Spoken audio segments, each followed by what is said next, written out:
그래서 한글의 위대함을 내가 여러분에게 소개하려고 그래요.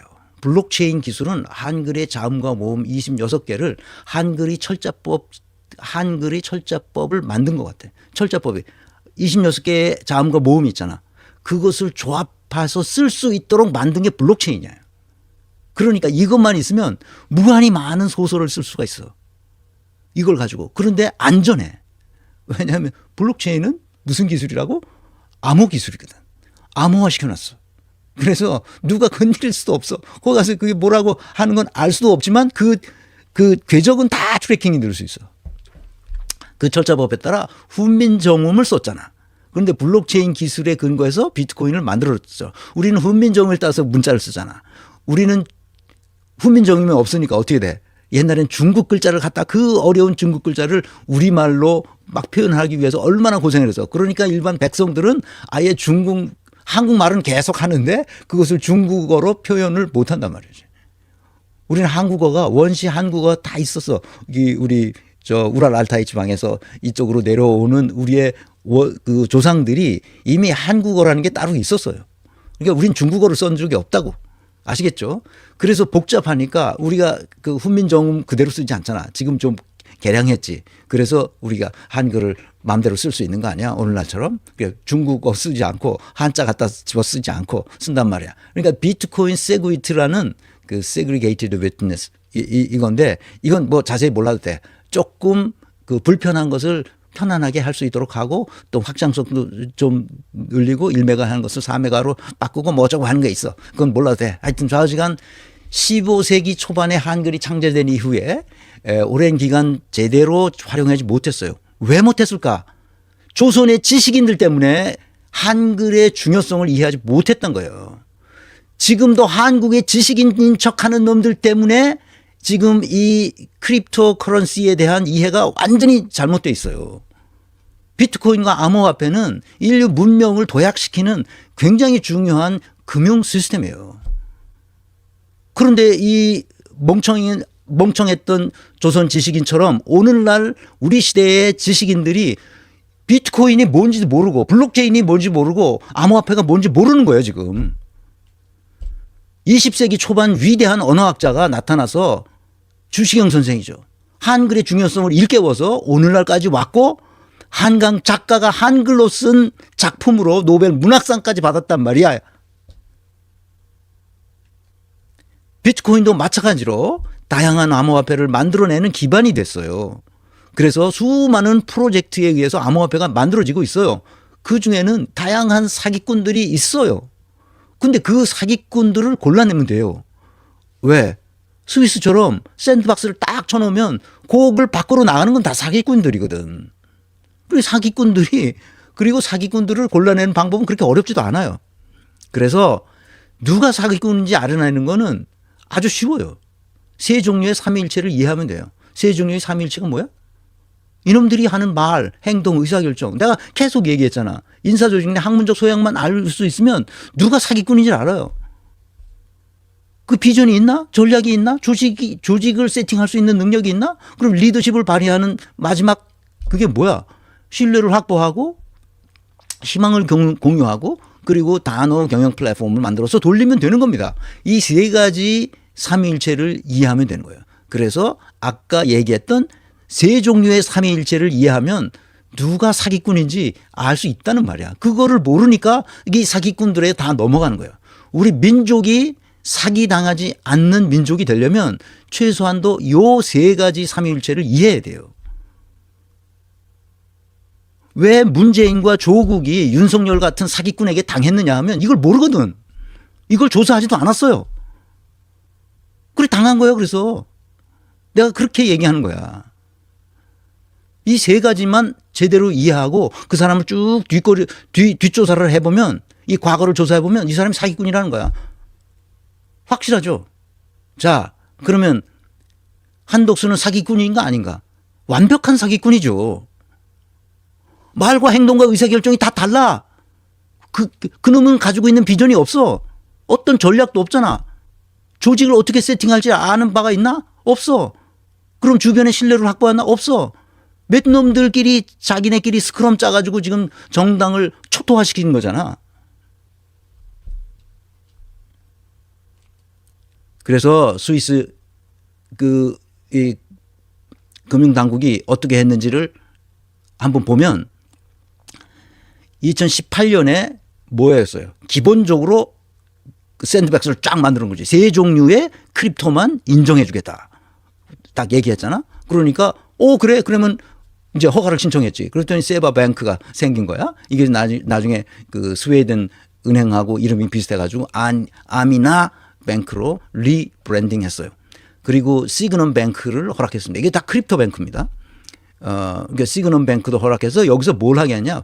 보관 서비스, 커스터디 서비스를 하도록. 대출 서비스, 투자 거래 서비스, 정보 제공 서비스, 컨설팅 서비스, 디지털 자산 관련 금융 서비스, 일반 은행과 협력해서 암호화폐를 서비스하도록 만들었어요. 그래서 포스트 파이낸스 뱅크가 이제 자기 스위스 5대 은행 중에 하나인데 이 은행이 자기의 자회사를 만들어서 그 자회사가 여기서 암호화폐 서비스를 하도록 한 거예요. 스위스가 가장 앞서가죠. 그런데 그래서 스위스는 이 쭈크주 26개의 칸톤 중에 쭈크 칸톤이 있는데 그의 주도가 그 칸톤의 그 수도가 쭈크예요. 쭈크는 쭈크제라고. 쭈크제는 쭈크 호수라는 뜻이야. 그 스위스는 호수의 나라잖아. 그 호수가에 쭈크가 있어요. 그 쭈크라는 시에 그 주도죠. 그 시에 칸톤의 수도에 쫙 가면 이렇게 계곡이 있어. 거기 그 계곡이 가보신 분들은 알겠지만 너무 아름다운 곳이에요. 거기에 크립토 밸리가 있습니다. 지도 보시면 크립토 밸리가 얼마나 멋있는지 알 겁니다. 그 크립토 밸리 세계의 모든 크립토 스페이스에서 일하는 사람들이 거기다 재단을 세웁니다. 왜? 거긴 샌드박스가 있잖아.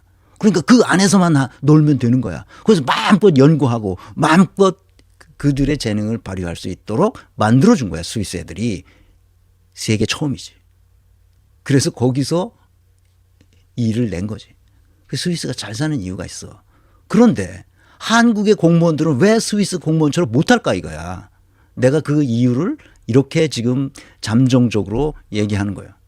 모든 것을 귀촌으로 양분하는 오랜 습관이 있어요. 노무현 대통령이 출마하면서 했나? 그 대통령 중에 출마하면서 했던 것 같아.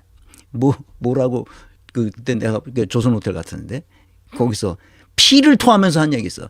조선 건국 이래 600년의 역사, 이 청산할 역사 이렇게 말했어요. 그게 뭐야? 귀촌을 양분하는 오랜 습관이 배어 있어 지금도.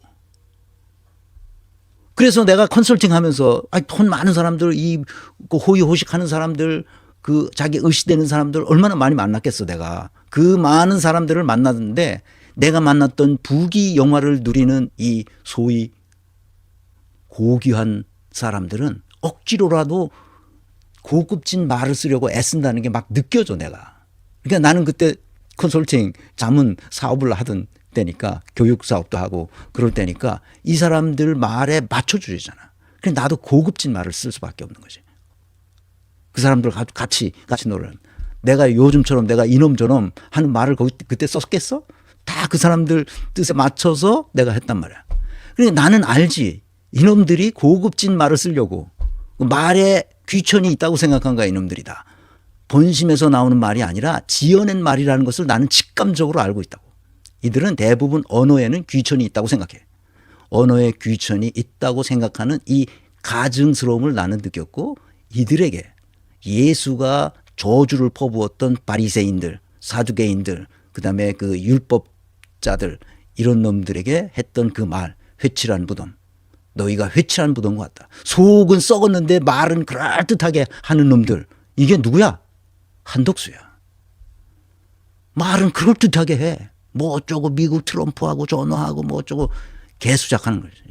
속은 완전히 썩었습니다. 무속에 썩었고 다 썩은 놈들입니다. 자기는 귀한 몸이야 항상. 더러운 놈들이죠. 그 속에 썩은 뼈다귀와 온갖 더러운 냄새가 가득한 놈들이죠. 귀천을 나누면 이런 사회가 되는 거예요. 민주공화국은 귀천이 없어요. 이 자연 세계는 귀천이 없습니다.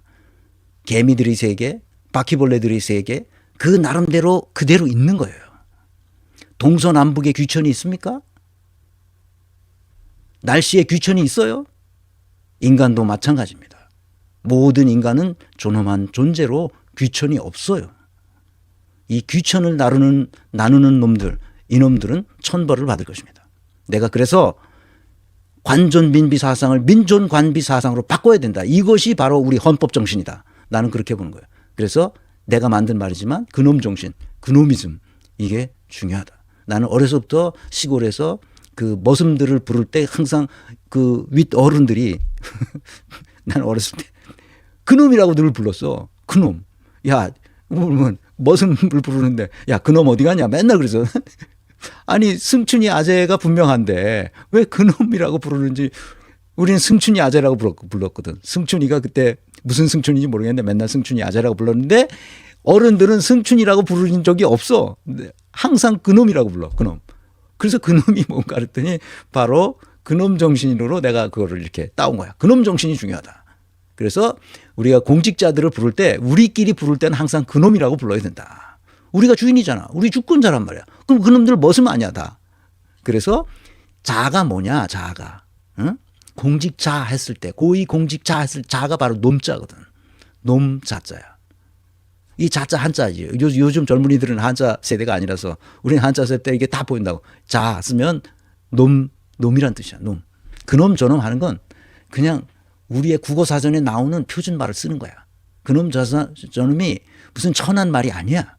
내가 그래서 그냥 우리가 쓰는 보통 언어로 말하면 돼. 그놈, 그 녀석 이게 다 같은 말이야.